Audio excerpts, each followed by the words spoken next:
अगर आप इंजीनियरिंग या साइंस के ग्रेजुएट हैं और भारत की डिफेंस टेक्नोलॉजी का हिस्सा बनना चाहते हैं तो ये मौका आपके लिए है। डीआरडीओ में साइंटिस्ट बनने का सपना अब सच हो सकता है। 1 लाख रुपए तक की सैलरी, देश सेवा का मौका और एक प्रतिष्ठित सरकारी नौकरी, वो भी गेट स्कोर से सीधा इंटरव्यू।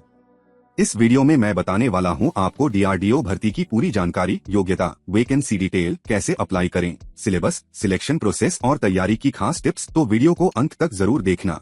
नमस्कार दोस्तों, स्वागत है आपका ऑफिशियल जॉब जंक्शन पर, एक ऐसा यूट्यूब चैनल जहां आपको मिलती है लेटेस्ट और भरोसेमंद सरकारी नौकरी की जानकारी, वो भी एकदम आसान और समझने वाली भाषा में।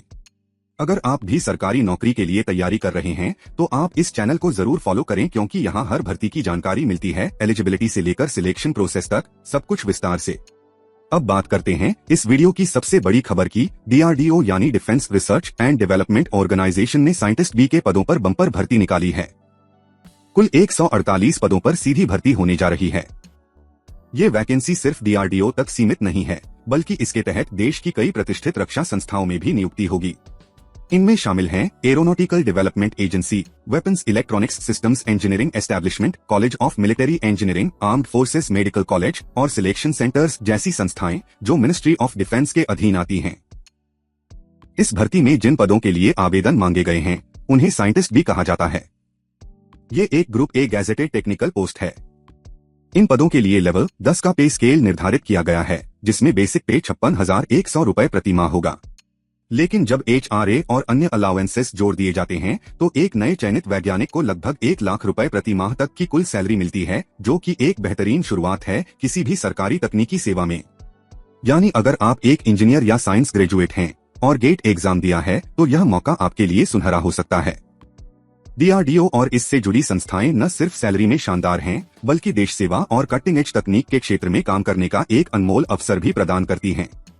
अब चलिए विस्तार से जानते हैं कि डीआरडीओ साइंटिस्ट बी की इस भर्ती में किस विषय से कितनी सीटें निकाली गई हैं।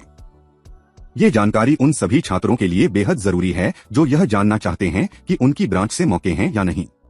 सबसे ज्यादा वैकेंसी इस बार इलेक्ट्रॉनिक्स कम्युनिकेशन इंजीनियरिंग में है, जहां 40 से ज्यादा सीटें निकली हैं। इसका मतलब है कि इस फील्ड के इंजीनियर्स के लिए डीआरडीओ में शानदार अवसर मौजूद हैं। इसके बाद नंबर आता है मैकेनिकल इंजीनियरिंग का, जहां 34 से अधिक पद उपलब्ध हैं, जो कि मैकेनिकल बैकग्राउंड वाले छात्रों के लिए एक सुनहरा मौका है। कंप्यूटर साइंस के स्टूडेंट्स के लिए भी अच्छी खबर है, क्योंकि इस क्षेत्र में 33 सीटें हैं। यह उन युवाओं के लिए एक बेहतरीन अवसर है जो टेक्नोलॉजी के क्षेत्र में रक्षा अनुसंधान से जुड़ना चाहते हैं। इलेक्ट्रिकल इंजीनियरिंग के लिए 7 पद हैं और मटेरियल साइंस मेटलर्जी के लिए 5 पद निकाले गए हैं। वहीं फिजिक्स और मैथमेटिक्स जैसे कोर साइंस विषयों के लिए भी क्रमशः 4 और 3 सीटें मौजूद हैं, जो कि साइंस के छात्रों के लिए उत्साहजनक है। केमिस्ट्री, केमिकल इंजीनियरिंग और एरोनॉटिकल एरोस्पेस इंजीनियरिंग जैसे विषयों के लिए भी कुल 3 से 6 सीटें निर्धारित की गई हैं। अगर आप इन विषयों में गेट क्वालिफाइड हैं तो आप भी इस भर्ती के लिए पात्र हैं। इसके अलावा सिविल इंजीनियरिंग में 1 सीट है और बायोमेडिकल इंजीनियरिंग के लिए 2 पद रखे गए हैं। और विशेष बात यह है कि एंटोमोलॉजी, साइकोलॉजी, स्टैटिस्टिक्स और क्लिनिकल साइकोलॉजी जैसे कम देखे जाने वाले विषयों के लिए भी कुल मिलाकर 7 से अधिक सीटें उपलब्ध हैं।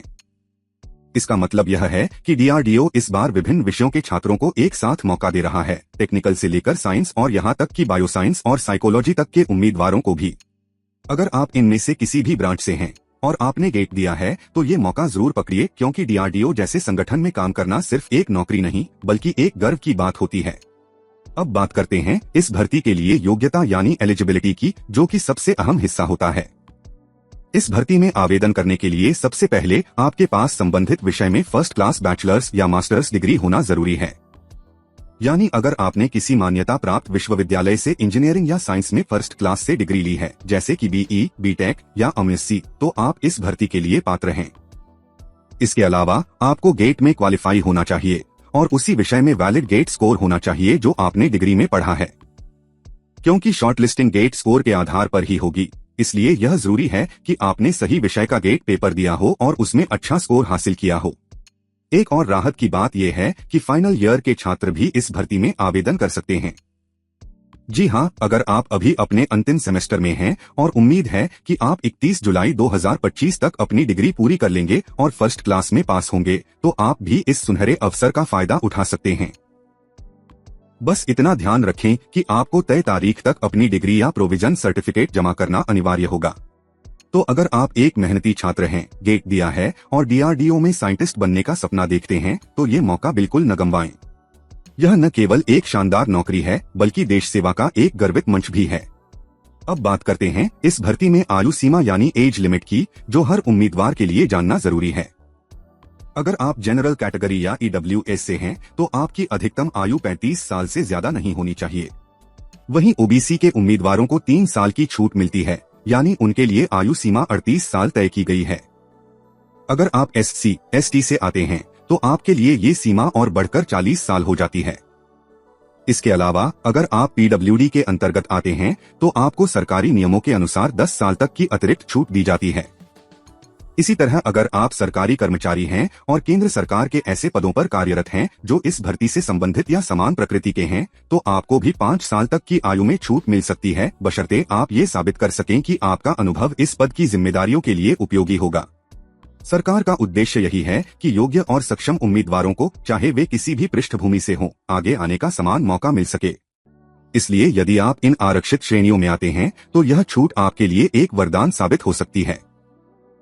लेकिन ध्यान रखें, आयु की गणना विज्ञापन के आखिरी तारीख के अनुसार की जाएगी, इसलिए अपने दस्तावेज उसी हिसाब से तैयार रखें। तो उम्र को लेकर अगर आपके मन में कोई शंका थी, तो अब आप निश्चिंत होकर आवेदन की तैयारी शुरू कर सकते हैं।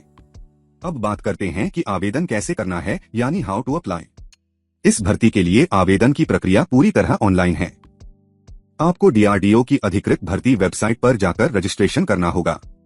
रजिस्ट्रेशन के बाद आप लॉगिन करके अपना आवेदन फॉर्म भर सकते हैं।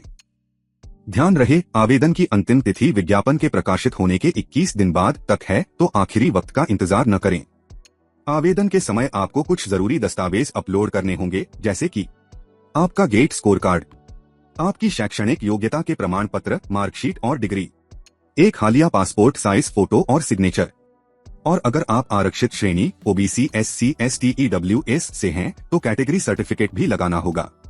इन सभी डॉक्यूमेंट्स को स्कैन करके अपलोड करना है और ध्यान रखें कि फॉर्म सबमिट करने से पहले उसे अच्छी तरह से चेक कर लें और लॉक जरूर करें, क्योंकि बिना लॉक किए आवेदन मान्य नहीं होगा।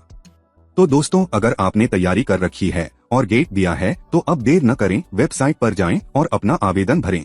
अब बात करते हैं आवेदन फीस की। सभी उम्मीदवारों को यह बात ध्यान रखनी चाहिए कि आवेदन का फीस अलग अलग वर्ग के हिसाब से अलग है। जनरल, OBC और EWS वर्ग के लोगों को 100 रुपए का फीस देना होगा। वहीं SC, ST, PWD और महिला उम्मीदवारों को कोई फीस नहीं लगेगी। यह नियम इसलिए बनाया गया है ताकि हर कोई बिना पैसे की टेंशन के आवेदन कर सके। खास बात यह है कि महिलाओं को हर वर्ग में छूट मिलेगी, चाहे वे जनरल हो या किसी और वर्ग से। सरकार और संस्थाएं चाहती हैं कि हर पृष्ठभूमि के लोगों को मौका मिले, इसलिए यह कोशिश की गई है। इसलिए आवेदन करने से पहले अपनी श्रेणी जरूर चेक कर लें। नियम ध्यान से पढ़ें और सही जानकारी के साथ आगे बढ़े। चयन प्रक्रिया 3 चरणों में पूरी होगी। पहला चरण शॉर्ट लिस्टिंग है, जिसमें गेट के अंकों के आधार पर उम्मीदवारों को चुना जाएगा। यहाँ एक नियम है, हर एक सीट के लिए लगभग 10 उम्मीदवारों को मौका दिया जाएगा। मतलब अगर 10 सीटें हैं, तो 100 लोगों को शॉर्टलिस्ट किया जा सकता है। दूसरा चरण इंटरव्यू है। शॉर्टलिस्ट होने के बाद उम्मीदवारों को दिल्ली या दूसरे शहरों में इंटरव्यू के लिए बुलाया जाएगा। यहाँ आपसे आपके विषय से जुड़े सवाल और आपकी समझ को परखा जाएगा। आखिरी चरण में फाइनल मेरिट लिस्ट बनेगी, जिसमें 80% वजन गेट के अंकों का और 20% वजन इंटरव्यू के प्रदर्शन का होगा। यानी गेट के अच्छे अंक बहुत मदद करेंगे, लेकिन इंटरव्यू में भी अच्छा प्रदर्शन जरूरी है। साथ ही सामान्य वर्ग UR के उम्मीदवारों को इंटरव्यू में कम से कम 70% अंक लाने होंगे। वहीं SC, ST, OBC, EWS, PWD जैसे वर्गों के लिए 60% अंक जरूरी हैं। अगर कोई इंटरव्यू में यह न्यूनतम अंक नहीं लाता, तो उसे चुना नहीं जाएगा, चाहे गेट स्कोर कितना भी अच्छा क्यों न हो। यह प्रक्रिया पारदर्शी और निष्पक्ष है, ताकि हर किसी को अपनी मेहनत दिखाने का मौका मिले। तैयारी अच्छे से करें और अपना बेस्ट दें। अगर आपका चयन हो जाता है, तो आपको देश के किसी भी हिस्से में नौकरी के लिए तैनात किया जा सकता है। यानी आपको काम के लिए कहीं भी जाने के लिए तैयार रहना होगा। हालांकि DRDO, ADA, AFMAC जैसी यूनिट्स की अपनी अलग अलग नीतियां हो सकती हैं, इसलिए उनके नियमों के बारे में पहले जानकारी जुटा लें। अब बात करें तैयारी की, तो सबसे पहले अपने गेट स्कोर को मजबूत बनाए रखें, क्योंकि यह चयन में बड़ी भूमिका निभाता है। साथ ही इंटरव्यू के लिए टेक्निकल विषयों की गहरी समझ और जनरल नॉलेज जैसे देश दुनिया की खबरें, विज्ञान की बेसिक जानकारी पर भी ध्यान दें। DRDO की ऑफिशियल वेबसाइट से पुराने पेपर्स और FAQs जरूर पढ़ें, इससे आपको पैटर्न समझने में मदद मिलेगी। इंटरव्यू में सफल होने के लिए कम्युनिकेशन स्किल्स और सब्जेक्ट की पकड़ बहुत जरूरी है। अच्छी बातचीत से आप अपनी बात साफ तरीके से रख सकते हैं। याद रखें, इंटरव्यू में सवालों का जवाब देते समय आत्मविश्वास और सहजता दिखाना भी उतना ही महत्वपूर्ण है। तैयारी के दौरान घबराएं नहीं, बल्कि एक प्लान बनाकर पूरी मेहनत से तैयारी करें। जहां कमजोरी लगे, उसे दूर करने पर फोकस करें। यह मौका आपकी मेहनत और लगन को दिखाने का है, इसलिए पूरे जोश के साथ तैयारी करें और सपनों को पूरा करने की ओर कदम बढ़ाएं। तो दोस्तों, ये था DRDO साइंटिस्ट बी भर्ती 2025 का पूरा अपडेट। अगर आप सीरियस गवर्नमेंट जॉब एस्पिरेंट हैं, तो ये मौका हाथ से ना जाने दें।